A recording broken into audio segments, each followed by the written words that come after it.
الحمد للہ رب العالمین والصلاة والسلام علی رسولہ الکریم اما بعد۔ میرے عزیز بھائیوں اور بزرگوں، کیا ہم واقع وہی مسلمان ہیں جو اللہ اور اس کے رسول اکرم صلی اللہ علیہ وسلم چاہتے تھے؟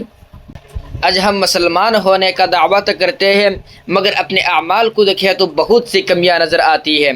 ہم نماز میں کمزور ہو گئے، قرآن سے دور ہو گئے، آپس کی محبت بھی کم ہوتی جا رہی ہے، دنیا کی فکر زیادہ اور آخرت کی فکر کم ہو گئی ہے۔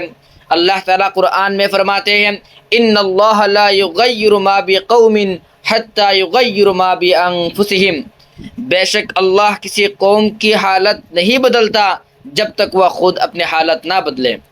اور نبی اکرم صلی اللہ علیہ وسلم نے فرمایا، الدین النصیحہ، دین خیر خواہی کا نام ہے۔ آج ضرورت اس بات کی ہے کہ ہم نماز کی پابندی کریں، قرآن کو سمجھیں، جھوٹ اور حسد سے بچیں اور اپنے بچوں کو دین سکھائیں۔ اگر ہر مسلمان اپنے اصلاح شروع کر دے تو معاشرہ بھی بدلے گا اور حالات بھی بدلیں گے۔ اللہ تعالی ہمیں اس پر عمل کرنے کی توفیق عطا فرمائے۔ وآخر دعوانا الحمد للہ رب العالمین۔